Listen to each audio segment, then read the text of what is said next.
სახელითა მამისათა და ძისათა და სულისა წმინდისათა. ქრისტე აღდგა. ყოვლადო სამდელოესო მეუფეო, პატიოსანო მამებო, დედებო, ძმებო და დებო, გილოცავთ გიორგობის დღესასწაულს. წელს ეს დღე დაემთხვა ასევე ზატიკის განზოგების დღესასწაულს.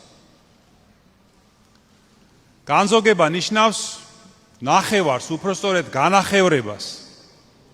ეს არის აღდგომიდან სულთმოფენობამდე 50 დღიანი სადღესასწაულო პერიოდის ზუსტად შუა მონაკვეთი. და ეს დღე განსაკუთრებით აღინიშნებოდა ყოველთვის ეკლესიაში. ამ დღისთვის საგალობლებს და ლოცვებს წერდნენ ჯერ კიდევ წმინდა ანდრია კრიტელი, იოანე დამასკელი და სხვა ცნობილი მოღვაწეები და ჰიმნოგრაფები. და ამ დღესთან დაკავშირებით სახარებაში წაკითხული იყო უფალ იესო ქრისტეს საუბარი კარვობის დღესასწაულზე იერუსალიმის ტაძარში. ეს ვრცელი საუბარია და იქ ერთ ადგილას იგი ამბობს ასეთ სიტყვებს: თუ ვინმე წყურია მოვიდეს ჩემთან და შესვას და ვისაც წამს ჩემი მისი წიაღიდან იდინებენ ცოცხალი წყლის დინარეები. ესეთი საოცარი სიტყვებია. და საოცარი ის არის ასევე, რომ დაახლოებით მსგავსი სიტყვები სულიწმინდის მადლით წარმოსთქვა წინასწარმეტყველმა ისაიამ ქრისტეს განკაცებამდე 700 წლით ადრე.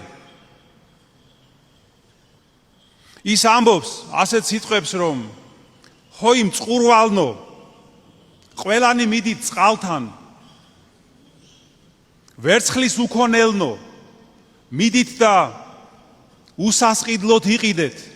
და სხვაგან ამბობს იგივე წინასწარმეტყველი, რომ სიხარულით ამოხაპეთ წყალი სიცოცხლის წყაროდან. ახეთ როგორ გავს ეს სიტყვები უფალ იესო ქრისტეს სიტყვებს. ესე იგი წინასწარმეტყველიც მოგვიწოდებს ჩვენ, რომ დავეწაფოთ ამ სიცოცხლის წყალს. ოღონდაც კი უარი არ თქვათ მასზე. და რა საოცარი სიტყვებია, თუ კი 700 წლით ადრეც აუწყა ეს სიტყვები წინასწარმეტყველმა მსოფლიოს. ეს სიტყვები ჩვენც უნდა გვახსოვდეს და ჩავიბეჭდოთ ჩვენს გულში, რომ ვადიდოთ უფალი აი იმ სიტყვებით, რომლებიც წარმოთქმული იყო დღეს დღევანდელი დღესასწაულის ტროპარში. ხოი ქრისტე ღმერთო, წყარო ჩვენი საცხოვრებისაო, დიდება შენდა. ვის გულისხმობს უფალი იესო ქრისტე ამ სიტყვებში, როცა ამბობს, რომ ვისაც წამს ჩემი მისი წიაღიდან იდინებენ ცოცხალი წყლის დინარეები. ვის გულისხმობს? გულისხმობს მორწმუნეებს, ვისაც მთელი გულით წამს მისი და უყვარს იგი. ხოლო ცოცხალი წყალი რას ნიშნავს? ეს არის სულიწმინდის მადლი, რომელიც მოქმედებს ეკლესიაში. და ამ მადლს უფალი იძლევა, თუ ადამიანი ითხოვს ამას, მთელი გულით თუ ცხოვრობს ამისთვის და დიდი მოწიწებით უფრთხილდება მას, როცა მიიღებს ამ მადლს. და როდესაც ადამიანი ამ მადლს მიიღებს უხვად, მაშინ მართლაც მოედინებიან მისი წიაღიდან სიცოცხლის წყლის დინარეები. ეს მადლი არ იმალება, ფუჭი არ არის და არ იკარგება, ეს ჩანს აუცილებლად.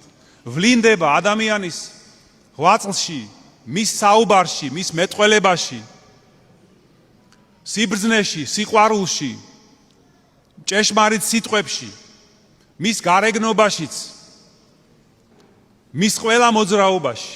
რატომ? იმიტომ რომ ის გახდა აი ამ მადლის მატარებელი. ეს ჩანს. ეს დასტურდება ქრისტიანული ეკლესიის მთელი ისტორიის განმავლობაში. და ჩვენი ეკლესიის წმინდანების ღვაწლით, მათი სიტყვებით, მათი თხზულებებით ყველგან ჩანს ეს მადლი. და მათ შორის, რა თქმა უნდა, განსაკუთრებულნი იყვნენ წმინდა მოწამეები. და მოწამეებს შორის კი განსაკუთრებულნი არიან დიდი მოწამეები. აი, მათ შორის წმინდა დიდი მოწამე გიორგი არის ჩვენი საყვარელი წმინდანი, ჩვენი ქვეყნის და ეკლესიის მფარველი. დიდი მოწამე გიორგი, შეგვეციოს მისი ლოცვა და მადლი. და რატომ ეწოდება მას დიდი მოწამე? იმიტომ რომ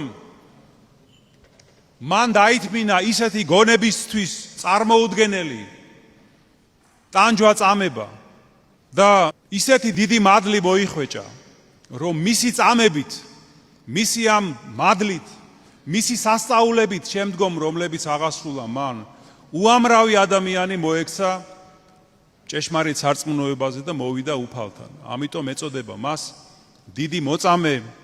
თქვენ იცით, რომ ის იყო მეომარი, ხედარი, რომელმაც დაამარცხა ყველაზე საშინელი ძალა, ეშმაკის ძალა. და რა თქმა უნდა, მხოლოდ ადამიანური ძალებით იგი ამას ვერ იზავდა. აი, სწორედ უფალმა აღჭურვა იგი სულიწმინდის ისეთი მადლით, რომელზეც საუბრობს უფალი ჩვენ იესო ქრისტე და რომელმაც შეაძლებინა წმინდა გიორგის აი ამ ბოროტების დამარცხება. და იგი გახდა სიმბოლო სამუდამოდ გამარჯვების, ბოროტებაზე სიმართლის და სიკეთის გამარჯვების და სიკვდილზე სიცოცხლის გამარჯვების.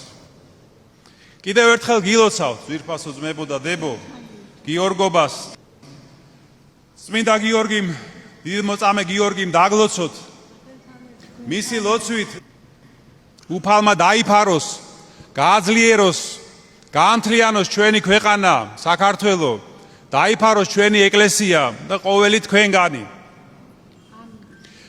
თქვენ იცით, რომ მომდევნო კვირაში ჩვენ მოგვიწევს დიდი გაფართოებული საეკლესიო კრების ჩატარება, სადაც უნდა მოხდეს ახალი კათოლიკოს პატრიარქის გამორჩევა. და მე მინდა ვთხოვო ჩვენს სამღვდელოებას, ჩვენს სამონაზვნო დასს, ყოველ თქვენგანს, ჩვენს ძვირფას მრევლს, რომ გავაძლიეროთ ლოცვები, რომ ეს დიდი მოვლენა ჩავატაროთ ღირსეულად, მშვიდობიანად, სიყვარულით, რომ ღვთისნება გამოჩნდეს და ყოფილიყოს ჩვენი ეკლესიისთვის და ჩვენი ერისთვის სასარგებლო არჩევანი და გადაწყვეტილება და წმინდა გიორგის ვევედროთ პირველ რიგში, რა თქმა უნდა, და შეგვეციოს მისი მადლი. კიდევ ერთხელ წმინდა გიორგი შეგვეციოს ყველას, წმინდა გიორგი შეეციოს მისი უწმინდესობის და უნეტარესობის სულს და დაგლოცოს ყოველი ჩვენგანი. ამინ. ქრისტე აღდგა. გაიხარეთ.